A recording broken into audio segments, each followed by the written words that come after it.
Hi, everyone, and welcome to another installment of the TNA Press Pass live on TNA Wrestling's Facebook page. I'm your host, Tom Hannafin. This is such an exciting time right now for TNA Wrestling. Obviously, we are all here because of the ticket on sale, especially for Slammiversary, which goes down this Saturday, May 25th at 10 a.m. Eastern Time via TNAWrestling.com. This is a historic opportunity for TNA Wrestling for this year's Slammiversary. Not only the 20th anniversary of the Slammiversary event, which celebrates 22 years of TNA Wrestling, but also it's our first time ever being live in Montreal, Quebec, Canada. We'll be at the Verdun Auditorium on July 20th, and then July 21st, we'll be coming back for TNA Impact the next night, our TV taping. So this is historic. TNA Wrestling, the last time it was even in Montreal was in 2011, and this is the first time ever we'll be doing any sort of television from Montreal. So we're really excited about that. Again, the on sale for tickets is this Saturday, May 25th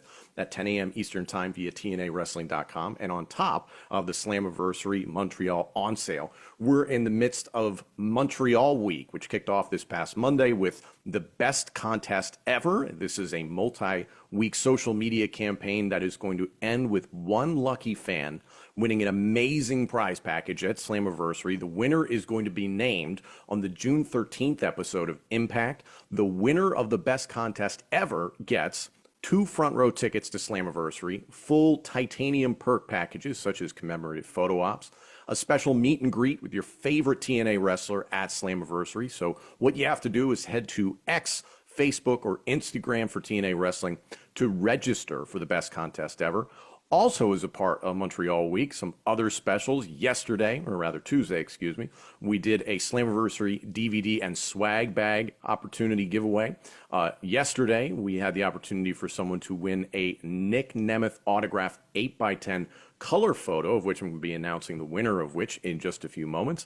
Today, a packed TNA swag bag is available for members of this contest. And then on Friday, you have the opportunity to win 4 general admission tickets to Slammiversary. To enter the best contest ever, the contestants for the Montreal Week prizes, all you have to do is go to TNA social media and tweet, or whatever we're calling it on X now, I guess post, we can call it that, and quote TNA's tweets for the contest. Follow at This Is TNA, or whatever the handle is for TNA on those social media platforms, and tag a friend. Reminder, the tickets, again, go on sale for Slammiversary in Montreal this Saturday, May 25th. So, to the point I was saying, we are prepared to announce the winner of the prized wanted man, Nick Nemeth, 8x10 color photo. So the winner is... Oh, this is great. This is a very, very dedicated fan of TNA Wrestling. I certainly see this person on social media often. Courtney Sawicki. That's at COURTNEYSAWICKI. Courtney Sawicki, congratulations. You are the winner of the autographed Nick Nemeth 8x10. This is very, very exciting. It's really nice because we have such a dedicated fan base on social media and attending all of our events. So it's really, really exciting. Now, this is Montreal Week. We're talking about Slammiversary in Montreal. This wouldn't be complete without my very special guest. At this time, I want to welcome in PCO, the French-Canadian Frankenstein, Perfect Creation 1 himself, as well as Montreal's own Speedball Mike Bailey. Hey, Tom. How are you, Tom? PCO, I'm wonderful. Mike, wonderful to see you. You guys are great company men. I love the hoodie and the t-shirt.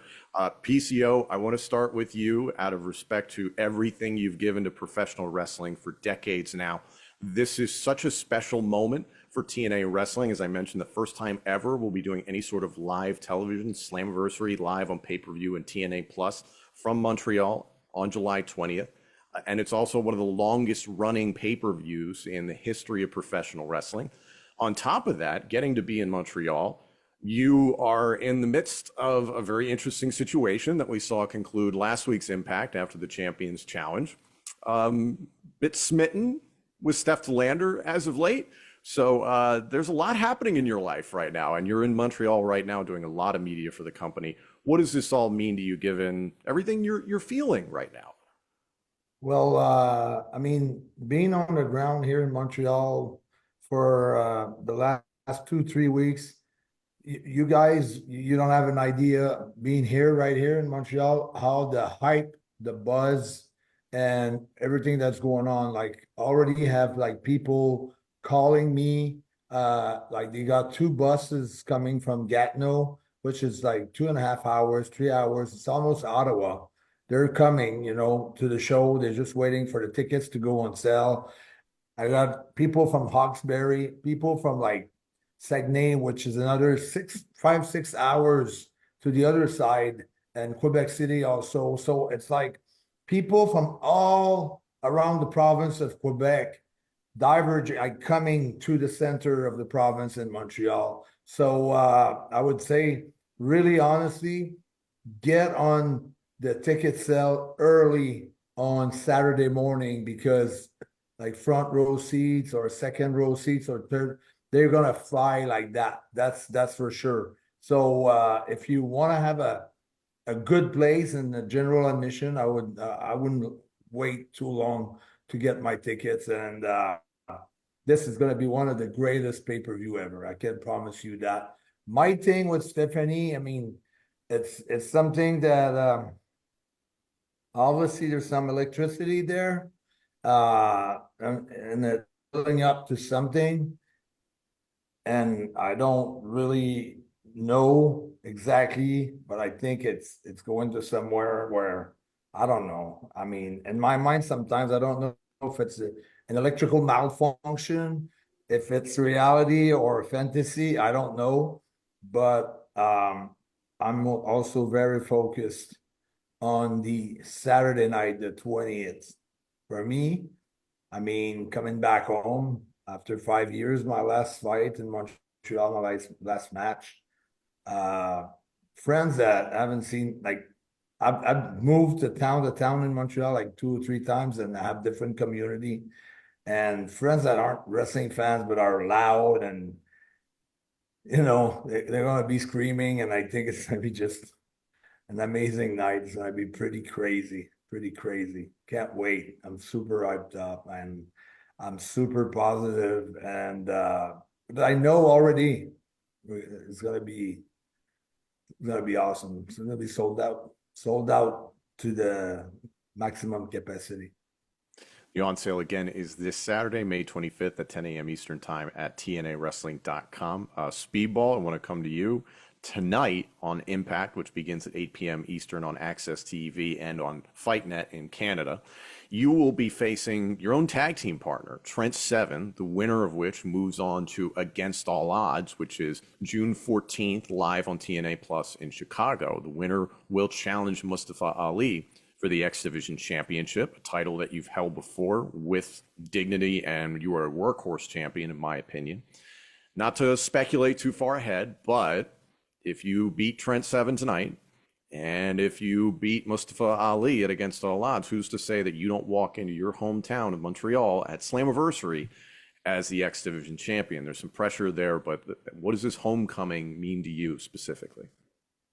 Well, thank you so much, Tom, for that. I mean, it's very hard to not look ahead at Slammiversary past everything I have to do between now and then.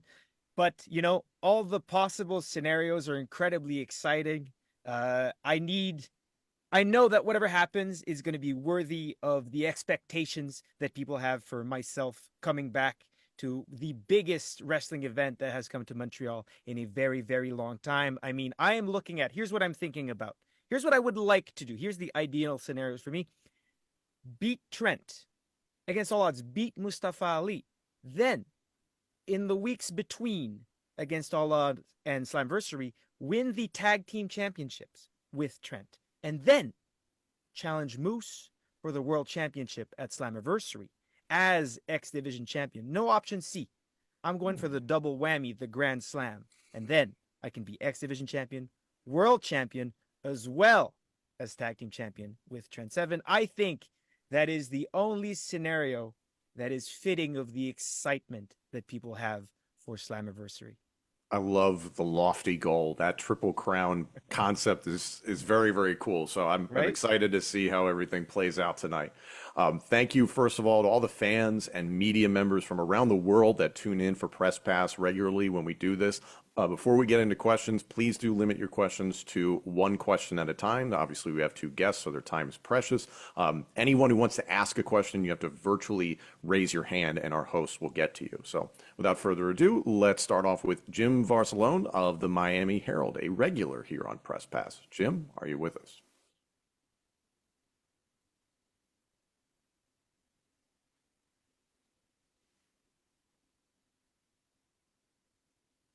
I think we're getting Jim now. I think he was intimidated by PCO and his dashing good looks.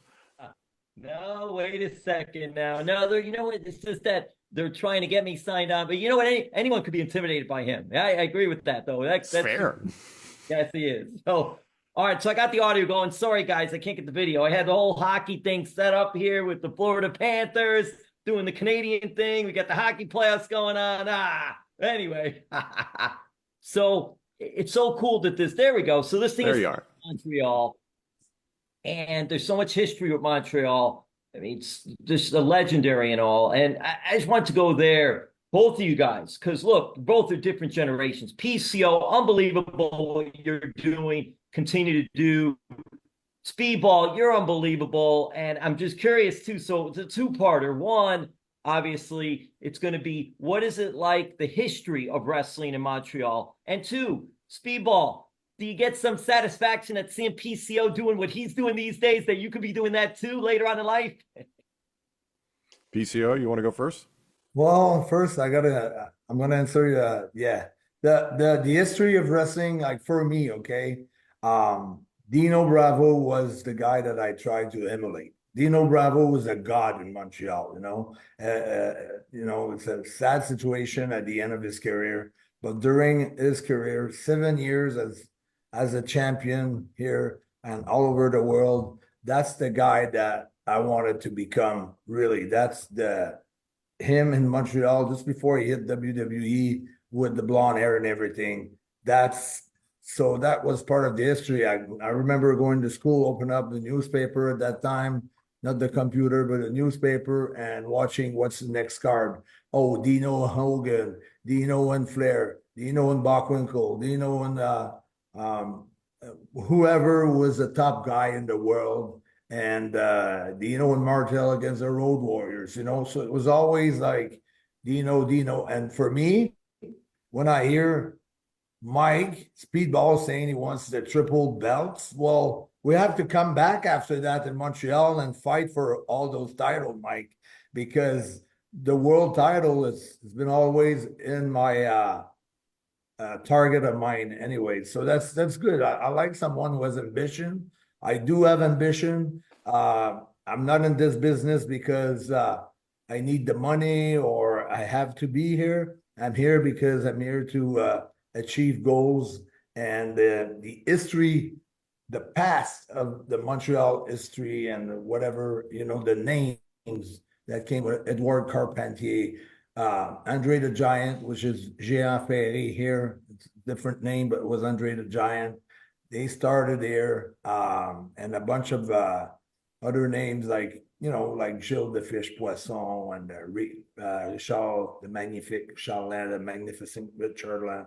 So all kind of names that I grew up with, and Dino was really the guy that I wanted to be. And going to this mystic and incredible, legendary Verdun Auditorium is the chance to step in the boots of Dino, so to speak, because he made the Verdun Auditorium what it is as far as pro wrestling venue. It's a great venue for wrestling. It's probably the first ever with Paul Sauvé Arena and Verdun Auditorium. It's where wrestling was born in Montreal. Mike? I think the history of wrestling in Quebec is fascinating. When I started wrestling, it was 2005, which was a real down period. You had plenty of household names that people knew and loved from the 80s and 90s in Quebec. And then, as the wrestling world changed, and this is pre-social media, it all went down a lot. And then, until eventually 2010, social media, independent wrestling, and the whole scene came back. And PCO was a huge part of that. It's fascinating to see someone like him be able to have a huge career in the late 80s and early 90s and so on, and then kind of reinvent themselves and resurrect themselves, just like wrestling in Quebec as a whole did. And I think that he and I kind of share the same goal of trying to make Speedball, Mike Bailey, and PCO household names, just like Mad Dog Vachon and Gilles de Fiche Poisson and all those people that were known by everyone in Quebec. There is not a great uncle you can find that doesn't have a story of getting in a fight in a bar with one of the Leducs. Yeah, that's true. Joe LeDuc and Paul LeDuc. Actually, Paul LeDuc's gonna be present in the front row at that show. He's still in good shape, you know, and he's very excited. So that's gonna be a good moment to see Paul LeDuc and some of the older guy that are gonna be present there, and trying also with Ross and all our marketing team. We're trying to get Jean-Yves Thériault, because Jean-Yves Thériault and GSP both they made the Verdun Auditorium very, very popular, because Jean-Yves was a kickboxer who sold out the Verdun Auditoriums over and over, ended up his career undefeated. After MMA started, George was the kid, and he went like for 3 years without losing, or maybe having just one loss. I think he didn't lose once in 3 years, and it was always sold out. So this is a very special place for fighting and wrestling and as a whole. So Oh, look at that. yeah, be cool. I'd be cool to have Jean-Yves Thériault there. And you remember this guy, guys? I'll let you all go. I know you have other people, but there we go. There's the photo I wanted to show right there. Awesome. D Destro is going to be there, by the way. There you go. Awesome. Thank you both Beautiful. so much. Thank you, Jim. Appreciate it. Next up, we have Kevin from Sportskeeda. Kevin, are you with us? I believe you're muted at the moment, Kevin. Sorry. All right, sorry about that. I'm enjoying the history lesson here on Montreal Me too. for the uncivilized peasants south of the border here in the States. I will boast though. I will boast. I'm in I would say the greatest pro wrestling city in the world, Chicago, Illinois, where you guys will be soon here with Cicero Stadium against all odds, a 2-night residency. Now, Mike, I don't mean to skip you, PCO, but I want your take on this as well. You're saying you're going to go for all of the championships over the course of the next few months. That's a lofty goal. Some would say that would make you maybe the greatest TNA wrestler of all time. PCO, I want to know your take on this, and obviously, Mike, I just want some more thought on that. That's a big thing to lay out there, to say that you want to win the X Division, the tag team, and the world title over the course of the next few months. To make this back about Montreal and Quebec as a whole, it is so close to the United States, yet so far there is a very significant border in between, and there's a linguistic barrier that makes everything more difficult for wrestlers out of Quebec. PCO and I would not be where we are if we were not incredibly ambitious. The X Division is about no limits, right? And I'm the very same way with my career. I want it all. I want everything. I'm going to work to get as much as I can, and I'm not going to put any kind of barriers on what I could possibly accomplish. And again, that's time barriers as well. I don't intend to stop until I'm at least as old as PCO is right now, which is, you know, a tremendously long career. And I think that right now is setting the benchmark. PCO. Well, what I admire on Mike, you know, what he just said, it's how much efforts we have to put when you're from Canada, and especially from Montreal or Quebec, because we're not under the radar that much. There's a lot of talented players or wrestlers here, but they're not under the radar because they're not on the indie circuit in the USA, so they don't get picked up that much. So you have to, like, I had to go to Europe, and I have to go to Puerto Rico, and to do a lot of things to get noticed before I really got signed to my first deal. And to Mike's credit, you know, he did all that. And on top of that, he had like a big surprise when he got, you know, he was out of the US for 5 years. Many guys would have thrown the towel at that, if you can call it a failure. It's not a failure, but that adversity state of being there, you know, why not starting a family? It may be doing another job, a regular job with something in front of me that's going to be, you know, forever, whatever. So my hat to Mike. He never even thought about quitting. And we're building the same kind of way. Like myself, same thing. I came back 2017. I mean, I came back strong because I had a lot of adversity, and I still do today. You know, wrestling, it's all about you're in the cloud, it's sunny, you go down, you up, you're down. So it's very mentally challenging. And I think that's the fact that we're from here and that we went through so much adversity. That's what makes us warriors like that, or monsters, or you know, Mike, the way he fights and he gives it all. Me too. Like, there's nothing else in pro wrestling in my life. I mean, there's my family, you know, and things like that, but wrestling's my main focus, and that's why it's important that Slammiversary for me is going to be in front of my mom and my dad. Uh, you know, it's a special moment for me. So I don't have anymore the opportunity to perform in front of my family, my friends, and my fans that can only follow me on social with whatever the highlight reels that we got from the TV tapings, or the one who watched Fight Network on Thursday night on TV, our show. Thank you for your question, Kevin. We appreciate it. Thank you. Appreciate it, guys. Thanks for the time. Up next, some representation from Count It Out with Mike and Tyler. We always love hearing from you guys. Hey guys, how's it going? Very good. Thank you. Good. So before I ask my question, I just want to say first and foremost that I cannot think of two better representatives and two better wrestlers to get this moment in your hometown than you two. The body of work you guys have put out over the last few years and over your entire careers is just incredible. Not only is all of Montreal going to be in your corner, but all of us in Canada are cheering you guys on. We're so happy that you're getting this moment. Which brings me to my question is for both of you. Talking about all this incredible work that you've done, specifically in TNA, I'd love to know what some of your personal favorite moments or matches have been so far in your run with TNA. Yeah. PCO, you want to go first? Yeah, I'm gonna let Mike go first, and then Mike, after you. Thoughts into it.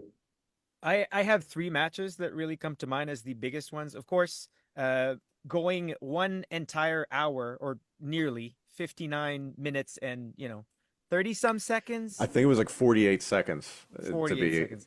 very exact. I know you'd have the number, Tom. That's why you get the big bucks. Yeah, going nearly an hour with the champ Josh Alexander, of course. Having the at that point highest rated match in TNA history, or in Impact history, with Will Ospreay, of course, which will be one of my favorite memories forever and ever. But also, I think my most cherished moment was winning the X Division Championship at the 20th Slammiversary in an X Division match, which sets a very, very high ceiling that I'm going to have to try to top on July 20th. PCO? Yeah, I got a few. I'm going to start with the first one. That was very important to me. I think we main evented the pay-per-view that night. Maybe Tom can correct me. Maybe not. Maybe it was not the main event, but it was it was for the world title, for the world championship title. That would have been Under Me and Siege Macklin. last year, you and Steve Macklin for the Yeah, that was world one of championship. the craziest match, in my career, like that. By I a went lot. all out. I gave everything I could give, and also to me it meant a lot because I'm chasing that world title since I got in TNA, and so I felt like I was there, and you never know until that night happened what's gonna happen. And I really believed that, I could have get that title. And so it's always in the back of my mind. So this match was very special because it was mentioned as match of the year by many fans, by many people, and a lot of people haven't seen it too.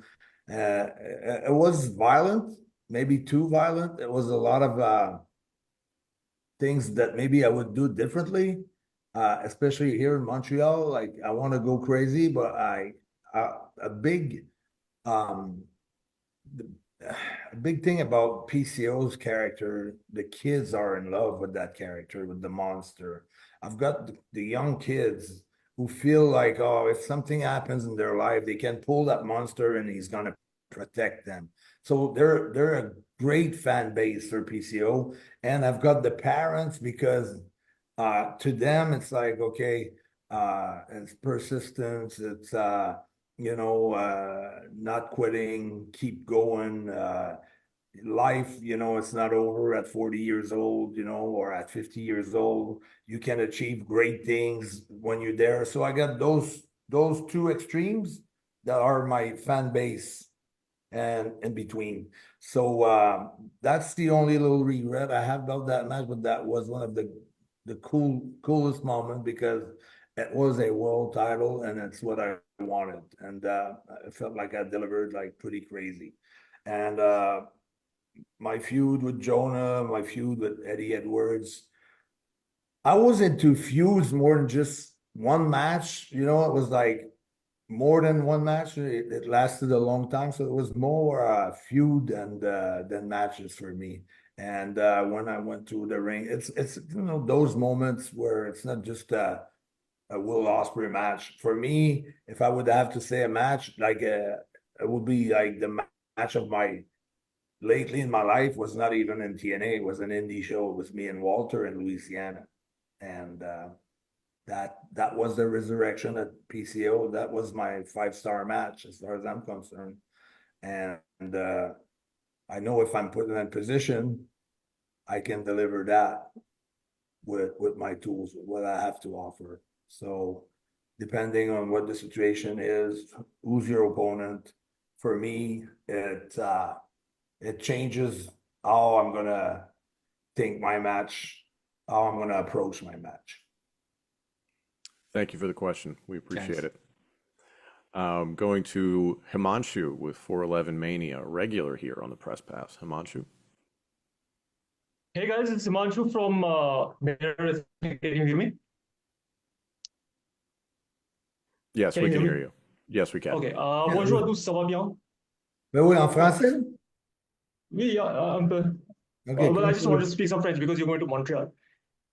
go ahead. Okay, my question is to both of you. So in February, we came to know that former president of TNA, Scott D'Amore, was no longer in the company. Now, we've had multiple TV tapings in the post-Scott D'Amore era of TNA. What do you feel is different about the new regime, so to speak, compared to the old regime? And what would you say has stayed the same? Well, Mike, if you want, go ahead because I have another perception, and I want to see what's your perception because I'm aware of maybe other things, and so we might have two different perceptions on that. Of course, no problem. I have great appreciation and respect for Scott and everything he did, and he's greatly missed within the company, but also TNA is still TNA. Everyone still has the same vision, the same perception, the same direction, and I think Eric Young said it best, and we got to keep going, and we got to keep moving along in the idea of TNA, the philosophy behind TNA, and I think we've done a fantastic job doing that since Scott's departure. Yeah, for me, yeah, it's exactly what it is. Like Scott had a great vision. He wanted TNA to be big and to be, one of the main wrestling company in the world. And I think the new regime has got the same vision. That's what they want to do. That's why we're at one of the greatest venue in the world, the Verdun Auditorium. It's going to be great for Slammiversary. Exactly. Himanshu, thank you for your question. Next, we're heading around Europe. We're going to start in Ireland with Jerry from the Irish Wrestling Podcast. Jerry? Hey guys, thanks for your time. First of all, Slammiversary, you mentioned before it's on the 20th of July. I was just wondering, Mike, you'll be celebrating your birthday on the 16th of July. I'm sure, were you aware the PCO, you're celebrating your anniversary of wrestling on the 16th of July, same day as Mike's birthday, on 1988. Mike was born 2 years later in 1990. So, how does it feel, Mike, you'll be celebrating the birthday in PCO. You'll be celebrating your wrestling anniversary the same time as Slammiversary. So it's kind of poetic for the show to be on the same time that week. Yeah, so sort of, but it's hard to put a real year or a real date on my debut. Because at the beginning, you know, I did some matches that I don't think they counted the matches, or I don't know. I can't trust Wikipedia that much. Yeah. They still put my name, Carl Joseph Yvonne Willett, which is not my name at all. So I'm trying to get that changed. So if you think it's my anniversary of wrestling career, it might be wrong. I just want to say that. I don't want to crash the party here. So That's okay. July 16th is the accurate date for my birthday, July 16, 1990. However, it's unfortunate. I don't think I'll be celebrating on July 16th. I'm going to wait till July 22nd so I can come into Slammiversary in the best shape possible. And then I'm going to eat the biggest poutine you have ever seen in your life on July 22nd. In 5 minutes, I'm just going to gobble that thing down. I might have some birthday candles in the poutine. That might be the way. Mike, you got to go to Como Pizzeria for your poutine. Best poutine in Quebec. Where? Como? Where? In Saint Jean? Candiac. Candiac? Okay. Nelson. Done. Sold. I'm going to need the address because I love poutine. It's fantastic. So good. I may have to catch a flight. I may have to catch a flight to Montreal. You should. Thank you very much, Jerry, for your question. Let's see who's up next. I'm seeing we're sticking in Europe with Billy. Billy from the Scottish Wrestling Network. Billy, how are you? I'm doing great. This is actually a really cool moment for me because I had like 3 VHS tapes for the young kids you won't know growing up, and one of them was Royal Rumble '94. So I get to speak to PCO, who of course had that match with the Bret and Owen Hart. I'm in heaven already, and I'm finding out that Mike's birthday was the 16th of July. My son was born in 16th of July 2022. So this is just a wonderful moment all around for me here. Yeah, amazing. So yeah, I do have a question for the both of you. Is with Slammiversary on the horizon, and it got me thinking about all the creative matches that TNA have had in the past, and which you've been involved with. Is there a match type that you haven't yet had the chance to take part in that you'd be eager to try? So like PCO and Ultimate X, or Speedball and Monsters Ball? When I came in 2003 in TNA, I came in the X division, and I had fun there, you know, for the time that I was there. But really, I mean, Mike was talking about winning all the titles. That with a different company, I've won all the titles in the company except the TV title. I've won the tag title. I won the 6-man, the trio title, and I've won the world title. So I know what he's talking about. And since I've won all those titles with the company, now it's almost been 3 years with TNA, 2.5 or 2 and something. I'm going to my 3rd year when I'm going to end up this contract. It's going to be 3 years. And to me, like I said, it's always about always something more that to me it doesn't degrade any other titles, but to me it's like towards something towards the world title, or towards something that's gonna step up in my career. Like that's the goal in itself. Speedball. So there's 2 matches that I really want to do, both of which I have proposed already. I don't really have a reason to do them right now, but I've proposed them. I've talked to them with creative, and they have been promptly shut down. The first one being Elevation X, that I would love to do. Just gonna say that. Right? Yes. I love the concept. I think the execution of the ones that have happened have all been fantastic. However, I can see why they might not want to do it. This is the other thing that I really want to do. I would like to do a Monsters Ball match, but the part where we're locked in a cage for 24 hours, I would like to live stream all of that. Oh, Live wow. stream those 24 hours so people up to the pay-per-view can connect and check in on what we're doing and see us bashing our heads in the cages. Now, there's no food, no water, no light for 24 hours. Are you prepared for that part of Doable. it? Well, We yeah, do it all the that's the time. whole point. Oh, I know. I'm just saying. We do it all the time. So why not do it in front of the people? It's not a bad idea. That's fair. That's I fair. knew PCO would be in for that one. Oh, for sure, for The sure. nice thing about Elevation X is we still have Rhino on the roster. So, like, I'm sure Terry would love to do that again. Oh man, so that's some memories. I'm gonna have to go through the TNA Plus and seek out some Elevation X. I've cleaned away out my mind for a moment until you mentioned it. But Thank great. you.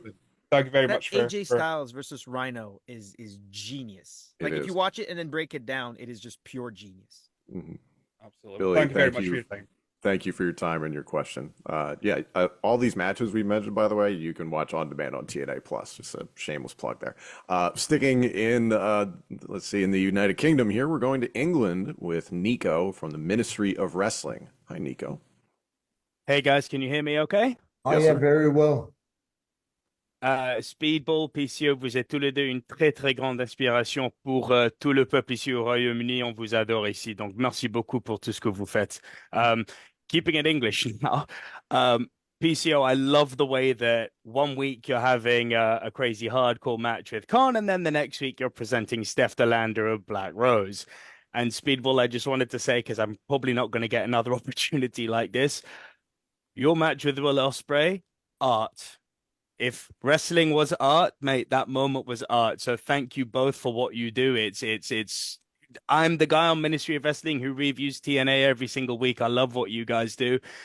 And Kevin from Sportskeeda was on earlier talking about Chicago being the greatest wrestling city in the world. Disagree, but that's fine. The most starved wrestling area in the world, I think you guys will agree, is probably the United Kingdom. Like, we're hungry for wrestling and we're hungry for TNA. And Tom, maybe you can jump in on this one too. Guys, when are you guys coming over here again? We got you at the Walker Dome last year under the Impact banner.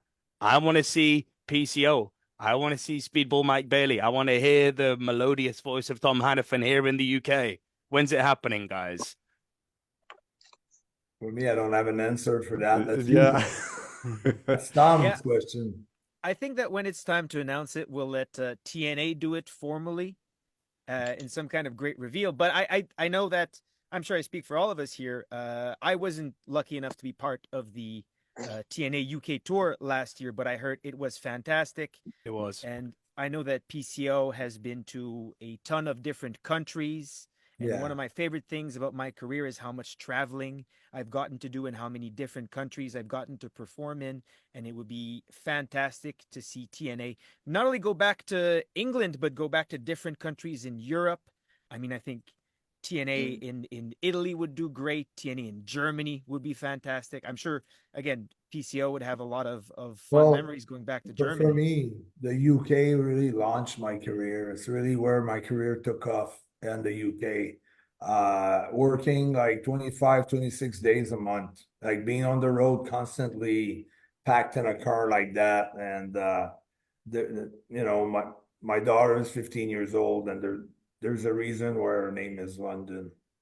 So, I Oh. love Staying- that. That's Beautiful. beautiful. staying, so she's got a little bit of the UK in her blood.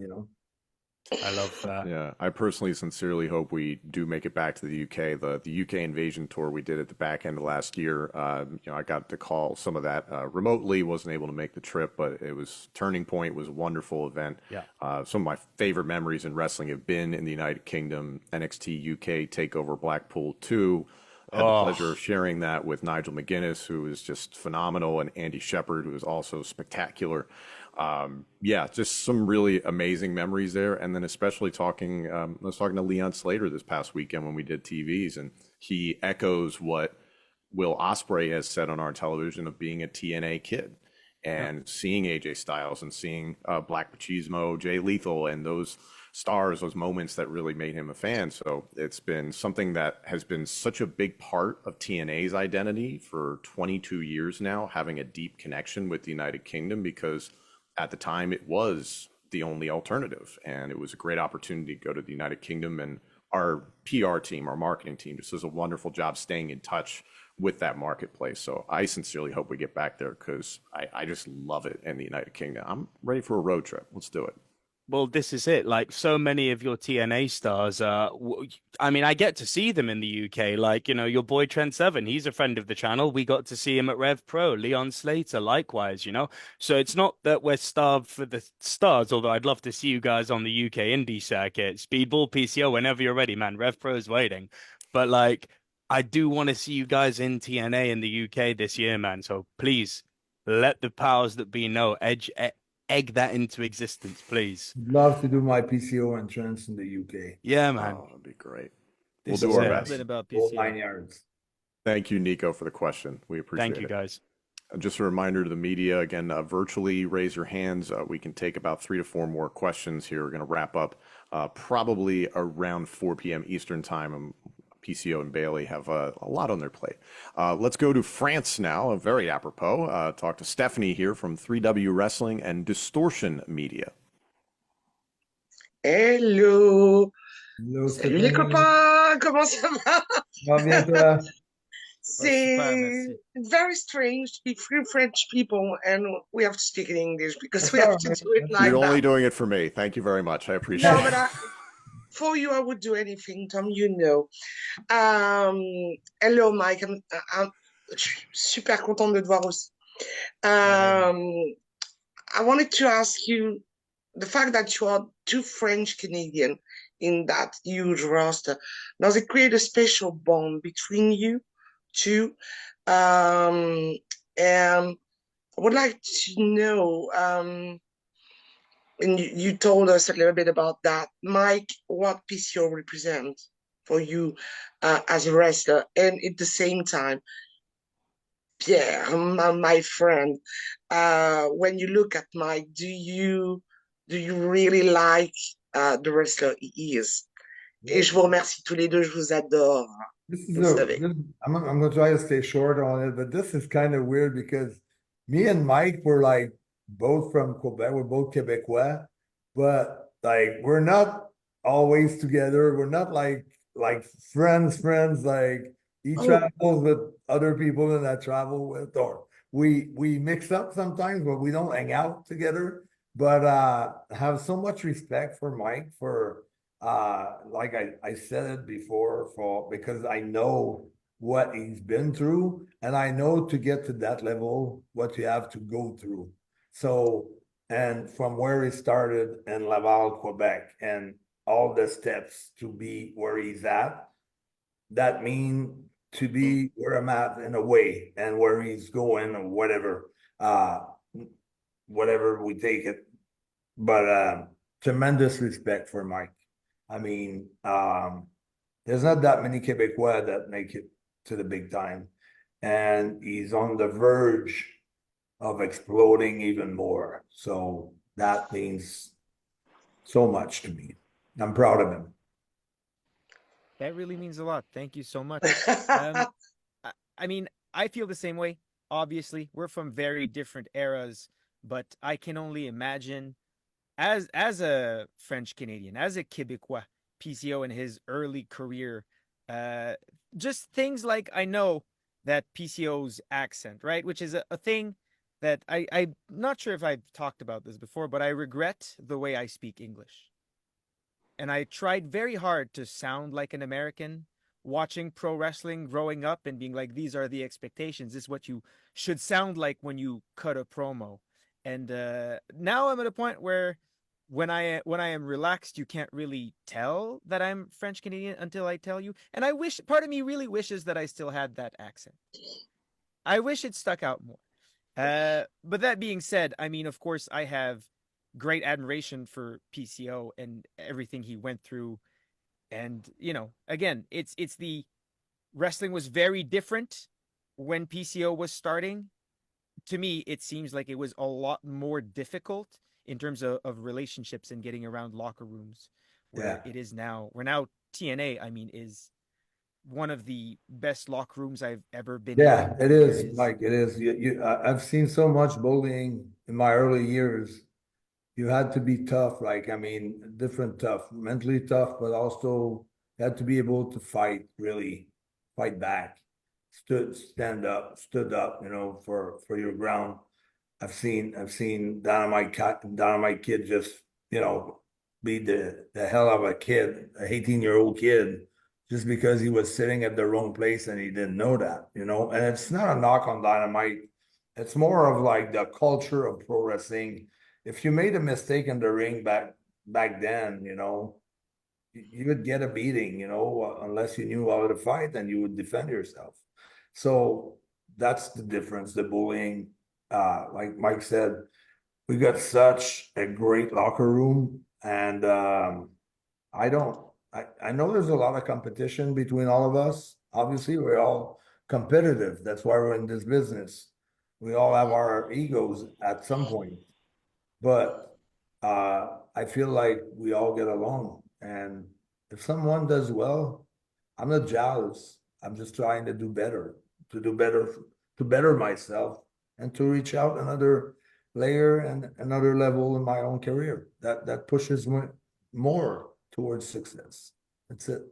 Yes, and I feel that everything that PCO is describing is a direct result of the efforts that he made, especially for French Canadians or people that speak different languages to come to wrestling in the United States and be accepted and not, you know, made fun of, bullied, or straight up assaulted, as was the style at the time. I mean, this is because of the hard work of that people like PCO did, and so of course I have tremendous admiration for him. Stephanie, Yes, thank you for your French. You can time. only imagine how proud I am of you and to be French, to be with you. I say goodbye and I love you both. Bye, Tom. Thank you, Stephanie. Let's go to Scott Mitchell from PW Mania. Scott?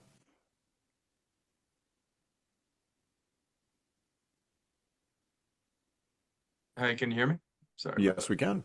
And now we can see you. There you are. Awesome. How are you guys doing today? I appreciate, the time as always, and it's an honor to speak to PCO and Mike Bailey and a lot of fun. So thank you for that. Well, thank you. So my question would be earlier this year in January, at Hard to Kill, we saw the return of arguably my favorite promotion as a kid growing up, TNA. You guys both got to wrestle for Impact Wrestling, but how important is it to you to not just wrestle for Impact, but now be just wrestling under TNA, like under the name brand? To me, TNA got more. Not that I wasn't proud of being Impact, but I'm wearing those letters with a lot of pride now, like because I think the history of the company is pretty great. You know, starting with Jeff Jarrett, the first era ever, and all the big names throughout the years, the Hogan, Randy Savage, Road Warriors, Steiners. Sometimes we forget about that, but all the big names of our industry, they were part of TNA.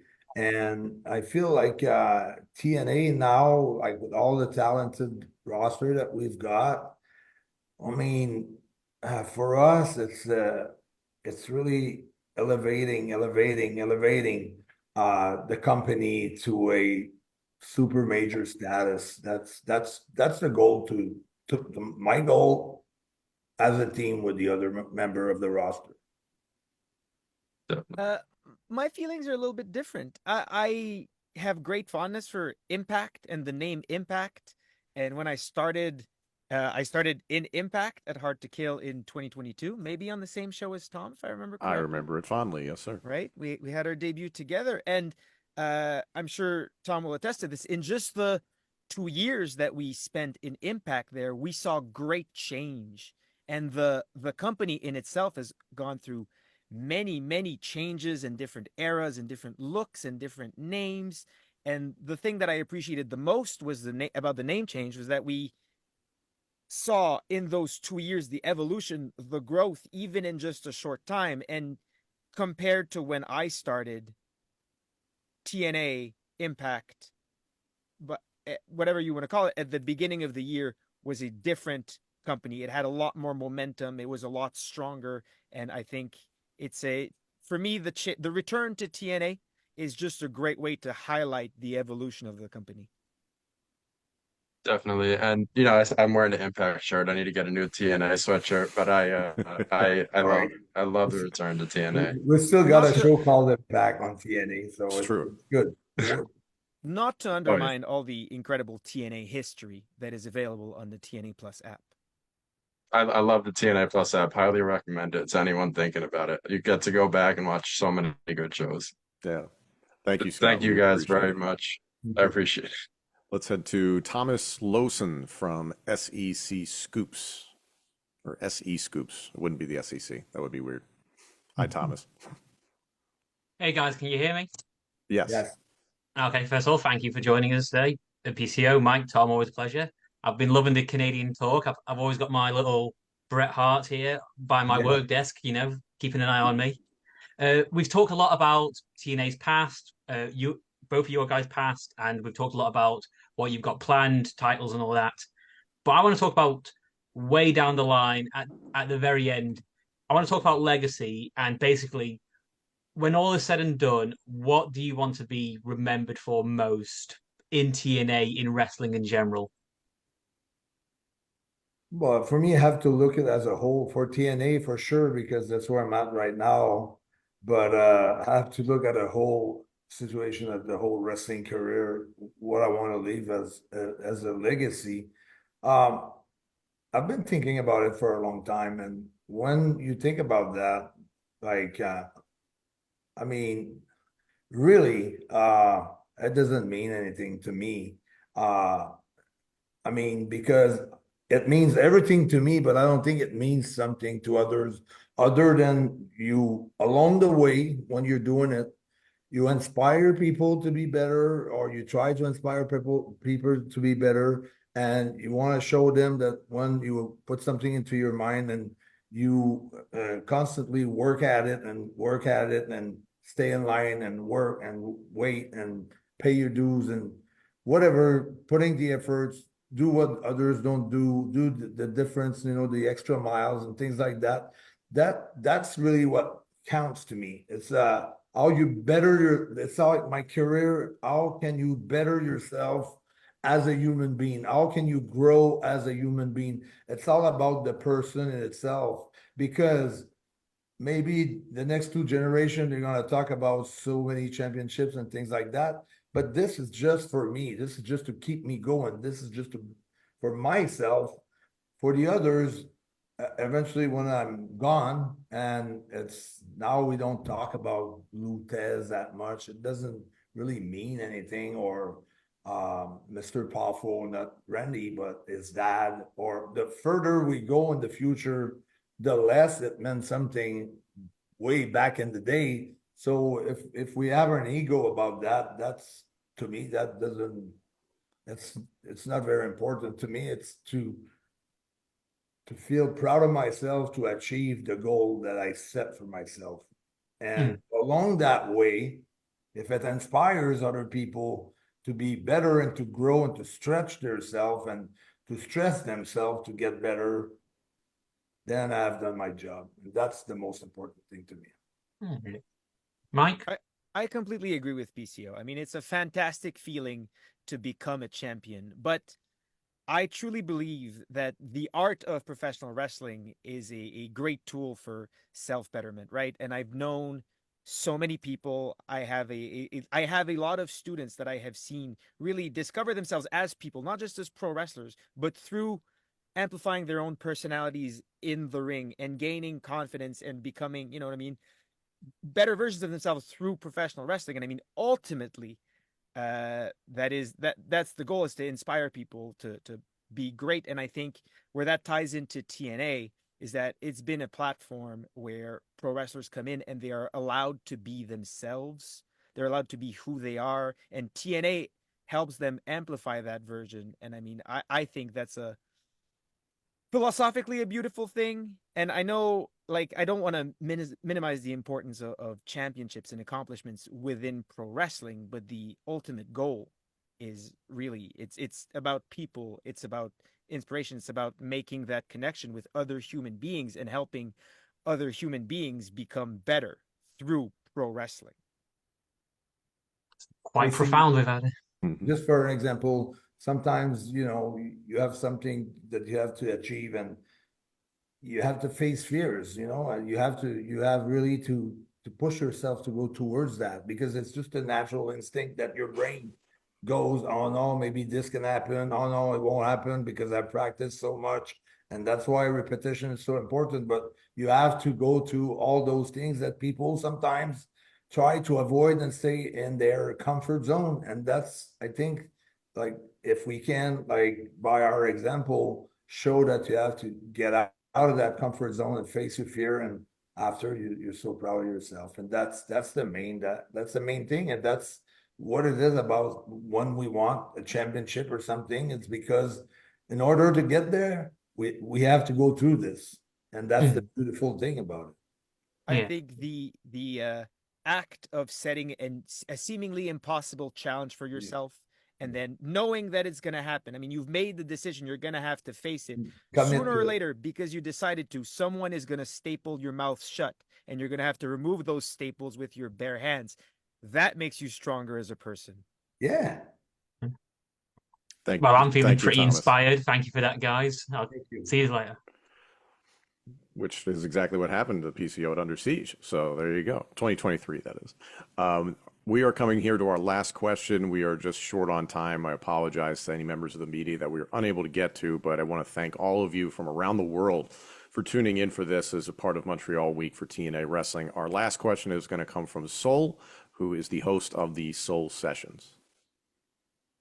Oh, thanks, lads. I mean, me going last, I feel a bit of pressure now, but, you know, I'll try my best. I'll make my Scottish charm work its magic. But obviously, you know, this Slammiversary special is the 20th Slammiversary chronologically right now, with many great events in the past. And obviously, TNA is hot right now. New fans are coming in and experiencing this company for the first time. So I want to know if you could maybe speak to some fresh new fans coming into TNA, and they can get TNA Plus and look back and see one past Slammiversary match from the whole history of this event. Lads, I want to know, which match would you guys pick? I think that the main event of Slammiversary 2022 that opposed Eric Young and Josh Alexander, they did such a great job painting a picture of the history of TNA. And there were so many little nods and thank yous and tributes to all the greats of TNA, on top of just being an absolutely fantastic match between two people that have done so much for TNA as a whole.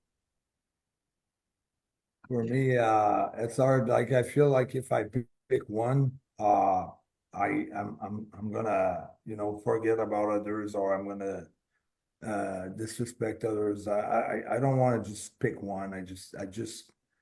I think they've been great, and I think that's me personally. To me, Slammiversary is like, for me, it's, for myself, the most important pay-per-view of the year. They're all important, but to me, this one, not because it's only in Montreal, but on top of that, it's in Montreal.